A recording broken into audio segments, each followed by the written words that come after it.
Friends, ಇವತ್ತು agriculture practical cut of ಬಗ್ಗೆ ಹೇಳ್ತಿದ್ದೀನಿ. ಪ್ರೀವಿಯಸ್ ಇಯರ್ ಅಂದರೆ 2023ಯಲ್ಲಿ ಪ್ರಾಕ್ಟಿಕಲ್ ಕಟ್ ಆಫ್ ಎಷ್ಟೆಷ್ಟಿದೆ, ಮಾರ್ಕ್ ಅಲಾಟ್ಮೆಂಟ್ ಮತ್ತು first round second round HK ಈ ಥರ ನೀವು ಮಾರ್ಕ್ ಅಲಾಟ್ಮೆಂಟ್ ಮೂಲಕ ಫಸ್ಟ್ ರೌಂಡಲ್ಲಿ ಯಾವ್ದು ಸಿಗ್ಬೋದು, ಎಷ್ಟು ಬರ್ಬೋದು ರ್ಯಾಂಕಿಂಗು, ಯಾವ ಕಾಲೇಜ್ ಸಿಗ್ಬೋದು ಅಂತ ನೀವು ನೋಡ್ಕೊಳಕ್ಕೆ ಚಾನ್ಸಸ್ ಇರುತ್ತೆ.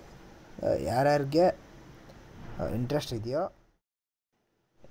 ನಿಮಗೆ ಅಗ್ರಿಕಲ್ಚರ್ ಪ್ರಾಕ್ಟಿಕಲ್ ಏನಿದೆಯೋ ರ್ಯಾಂಕು ಮತ್ತು ನೀವು ಜನರಲ್ ರ್ಯಾಂಕ್ ಬಂದಿರುತ್ತಲ್ಲ ಅಗ್ರಿಕಲ್ಚರಲ್ಲಿ, ಅದು ಇವೆರಡೂ ಸೇರಿಬಿಟ್ಟು ಫಸ್ಟ್ ಟ್ಯಾಲಿ ಮಾಡಿಬಿಟ್ಟು ಫಸ್ಟ್ ರೌಂಡಲ್ಲಿ ಮಾರ್ಕ್ ಅಲಾಟ್ಮೆಂಟ್ ಬಿಡ್ತಾರೆ.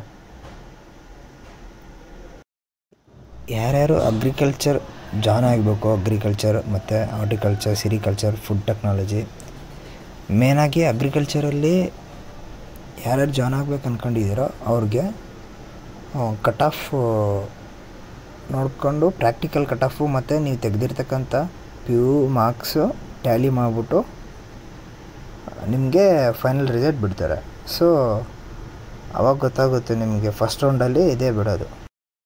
ಹಾಗೂ ಮತ್ತು ಅಗ್ರಿಕಲ್ಚರ್ ಕೋಟ ಯಾರ್ಯಾರು ಎಲಿಜಿಬಲ್ ಇರ್ತೀರೋ ಅವ್ರದ್ದು ಕಟ್ ಆಫ್ ಬಗ್ಗೆನೂ ಹೇಳ್ತೀನಿ ನೆಕ್ಸ್ಟ್ ವಿಡಿಯೋದಲ್ಲಿ.